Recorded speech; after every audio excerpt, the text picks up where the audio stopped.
अस्सलाम वालेकुम। अबरार रशीद आपकी खिदमत में एक मरतबा फिर हाजिर है और मेरी आपसे रिक्वेस्ट है कि अगर अभी तक आपने मेरे चैनल को सब्सक्राइब नहीं किया तो इसे सब्सक्राइब कर लें।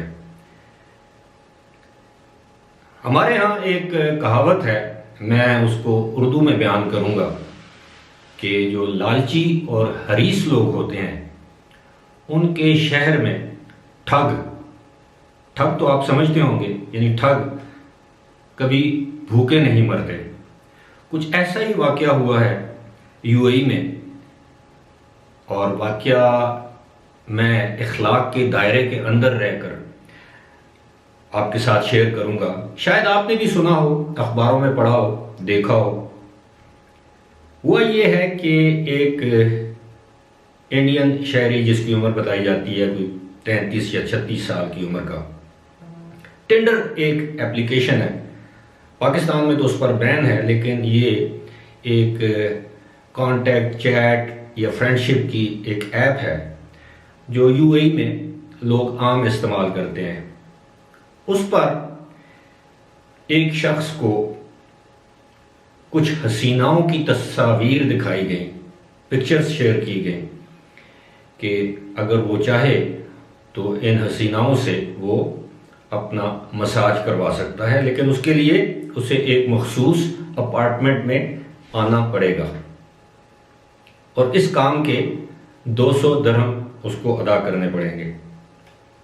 वो शख्स इन हसीनाओं के झांसे में आकर मतलूबा जगह या अपार्टमेंट पहुंचा तो उसने देखा कि वहां पर 3 नाइजेरियन ख़वातीन थी और एक शायद नाइजेरियन मर्द था, यानी अफ्रीकन लोग थे।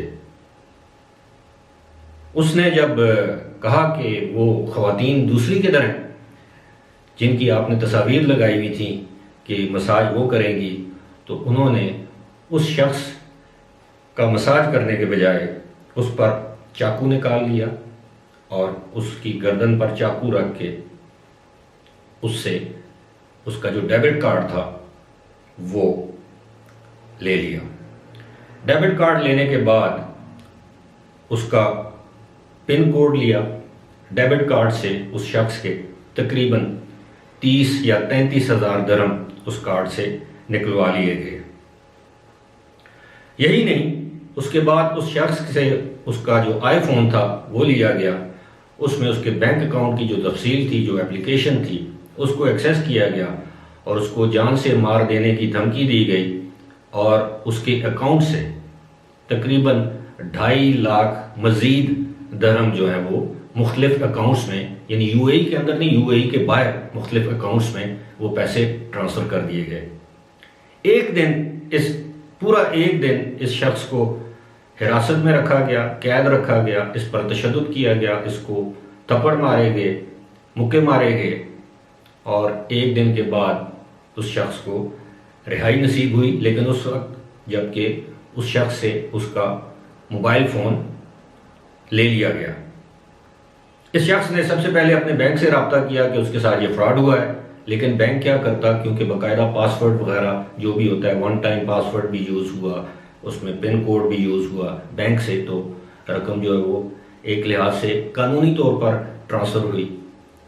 उसके बाद इस शख्स ने पुलिस से रब्ता किया। पुलिस ने बड़ी मुश्किल से 3 ये नाइजेरियन ख़वातीन को शारजा से गिरफ्तार कर लिया और चौथी खातून है या मर्द है उसके बारे में बताया नहीं गया, लेकिन बताया जाता है कि वो अभी तक गिरफ्तार नहीं हो सकी या हो सका।